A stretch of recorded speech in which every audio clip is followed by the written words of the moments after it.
challenging. President Zelensky, please go ahead. Welcome. You have a big group assembled here.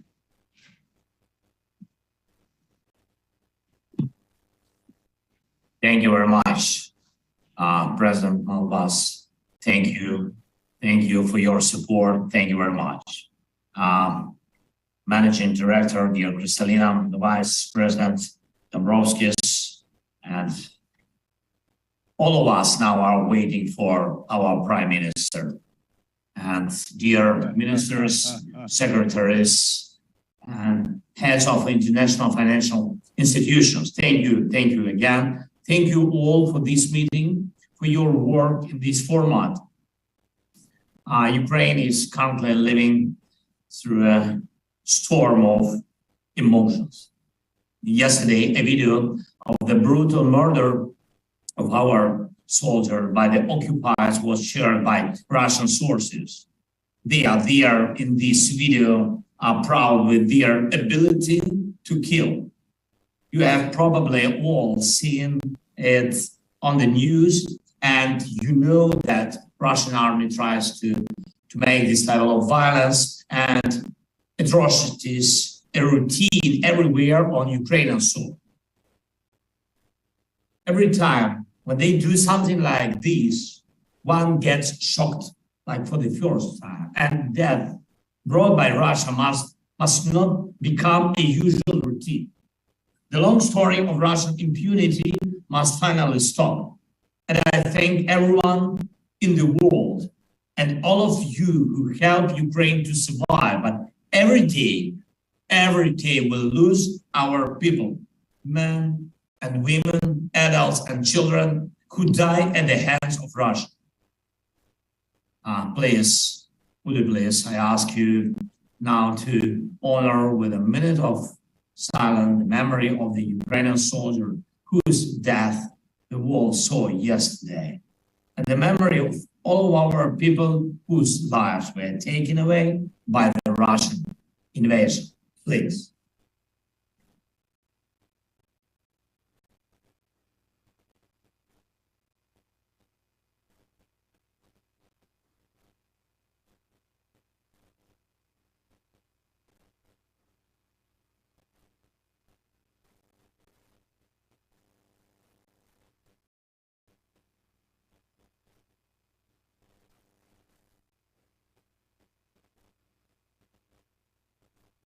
Thank you so much.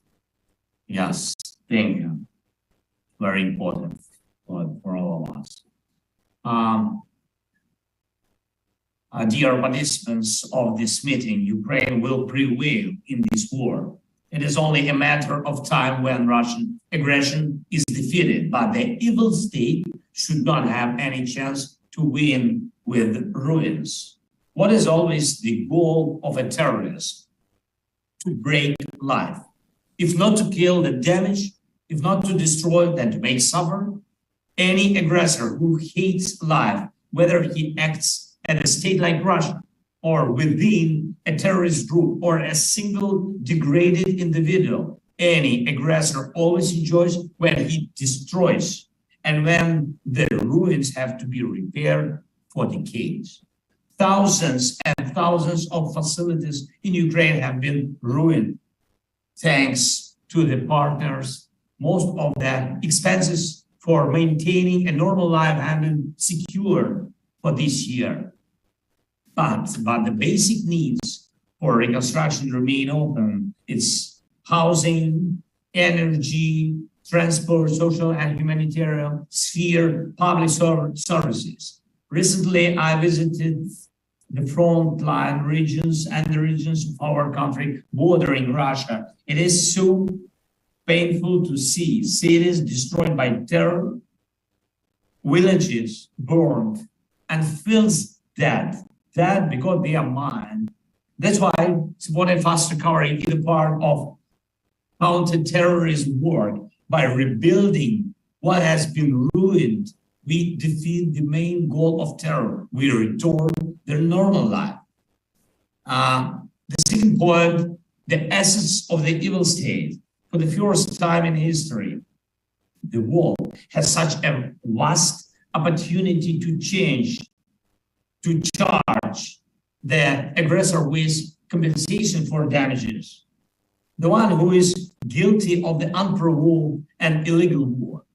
For example, the World Bank provided a new assessment of the losses and needs of Ukraine. $411 billion. Every day, Russia increases this account. The world has Russian assets of various types that cover such a level of losses. The world's potential aggressors are now looking. Will you do the right thing? It is realistic to confiscate Russia's assets as well as assets of persons connected with the ruling elite of the evil state. To confiscate and direct so that life in Ukraine can be restored. Russia must feel the full price of its aggression. Ladies and gentlemen, Ukraine makes two appeals to you. The first one, priority needs for reconstruction. And I thank you for the new program with the IMF, which is an important stabilizing factor for Ukraine. This will help us continue to fight. But in order for people to return to Ukraine, for the aggressor to lose not only on the battlefield, but truly in everything, we need the approval of the support program to cover the priority projects of fast recovery. The total volume of such projects is $14.1 billion US. Our government officials who are now in Washington will present the details. And ladies and gentlemen, the second one, it's necessary to work on concrete mechanisms for using frozen Russian assets to compensate for the damage caused by Russia. It must be clearly stated that the assets, including the assets of the Russian central bank, will be confiscated. It will be a peacemaking act on a global scale. Potential aggressors must see this and remember that the world can be stronger. There may be different formats of solutions, but the faster and more effective the solutions are, the more reliable and long-lasting peace after this war will be. Ladies and gentlemen, there are no secondary front lines in this war. All of them require attention and the financial front line in particular. We are doing our part, and I'm grateful to everyone who helps, but the fundamental decisions are up to you, and I believe that they will be made. Thank you very much. Glory to all those who are now fighting for life and freedom for our people. Slava Ukraini!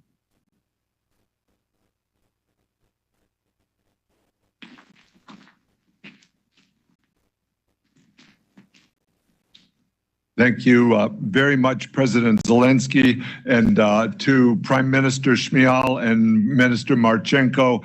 We are very pleased to have you here today, and it's always a pleasure to be with Kristalina Georgieva, Managing Director of the IMF, and I have the World Bank team that's been so involved with the support effort here with me. The Russian invasion of Ukraine has entered its second year and continues to cause immense human and economic suffering, and to have devastating repercussions for the global economy.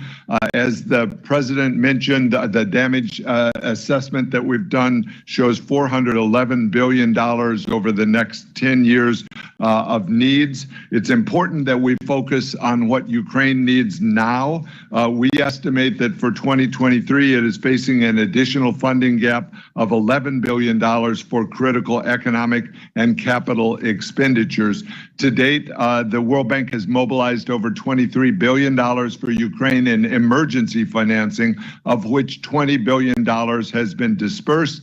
This includes grants, guarantees, and linked parallel financing from many of you here today, from the United States, the United Kingdom, the European countries, and Japan. This financing benefits from robust supervision mechanisms to see that the money is spent where it is intended.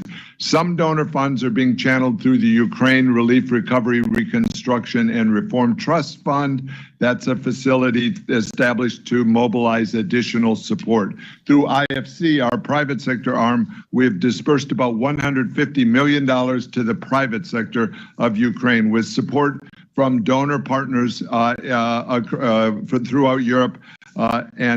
We've committed to share risk with IFC. We intend to ramp this up to $2 billion and mobilize an additional $1 to $2 billion from private partners. MIGA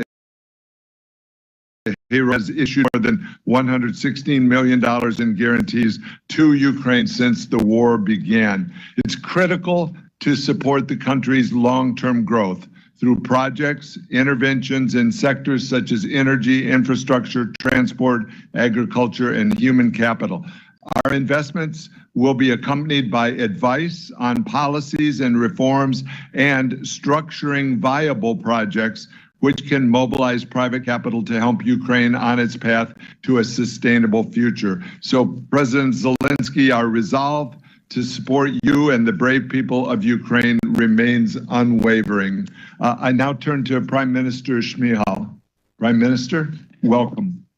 Thank you so much, dear Mr. President, dear Mr. President of World Bank, dear David, dear Madam Managing Director of IMF, dear Kristalina, dear Madam Secretary, dear Janet, dear dear Mr.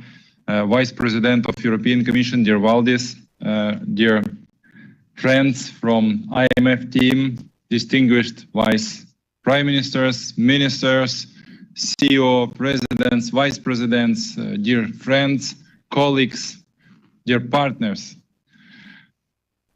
Dear ladies and gentlemen, I want to thank all of our partner countries and international financial institutions who not only in word, but also in deed prove their full support for Ukraine and give a decisive response to Russia's military invasion. We are grateful to our international partners for the already provided assistance and support to Ukraine in these difficult times. This assistance is unprecedented and we greatly appreciate it. But Ukraine's losses and expenses are unprecedented too. Due to martial law and heavy hostilities, we have a significant state budget deficit. We still need external support both to cover the deficit of the state budget and for the subsequent recovery of the economy and reconstruction of our war-ravaged country with the support of our international partners and donors. In this context, we are sincerely grateful to the team of the World Bank and the European Commission for the second edition of the Rapid Damage and Needs Assessment of Ukraine. Thank you for this.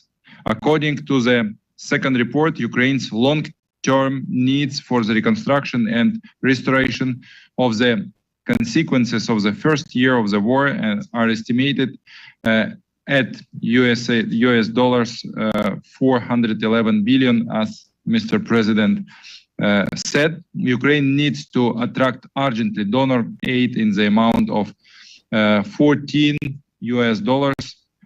billions by the end of 2023.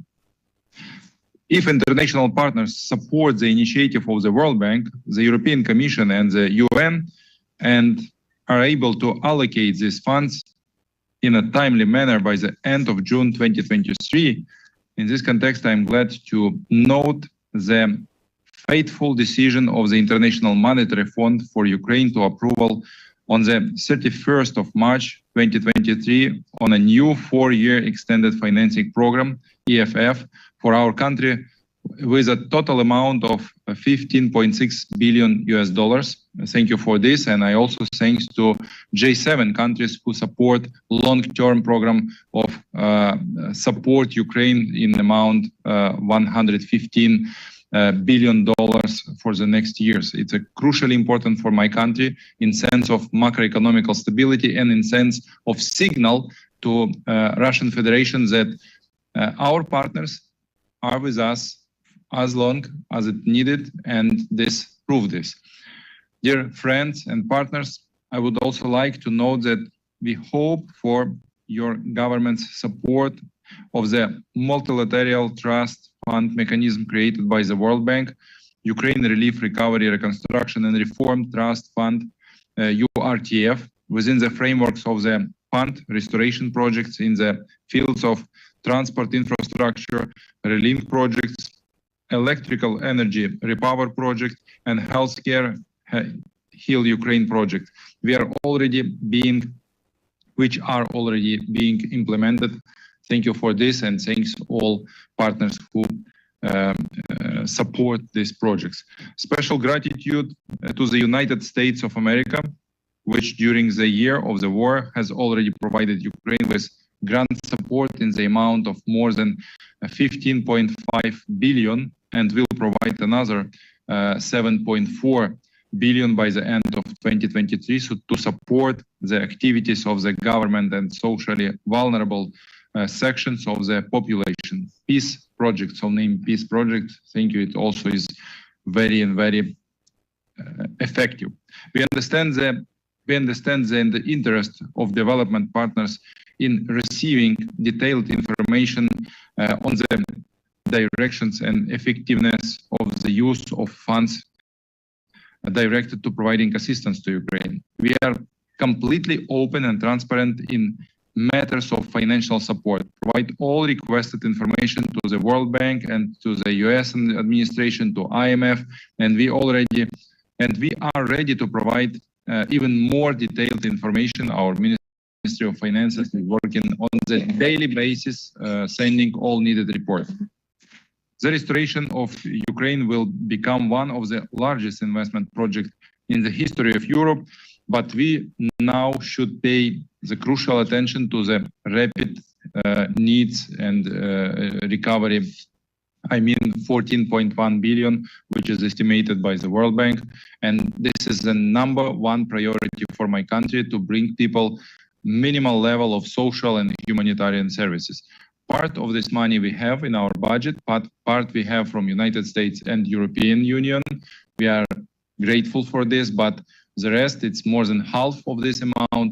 We need collect not later than first half of this year to have time to invest this money in social infrastructure and critical infrastructure.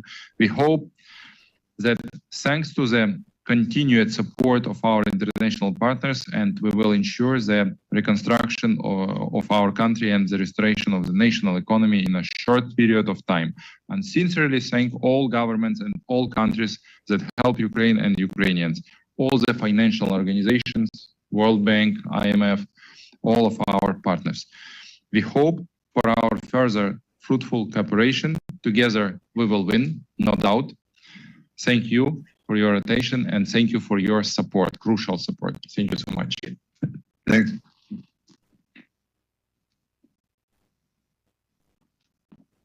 Thank you, Prime Minister. Now, Kristalina Georgieva, Managing Director of the IMF. Thank you, David, and so wonderful to hear from President Zelensky, from Prime Minister Shmyhal, to be right next to Minister Marchenko. A lot has happened since we met in October. Russia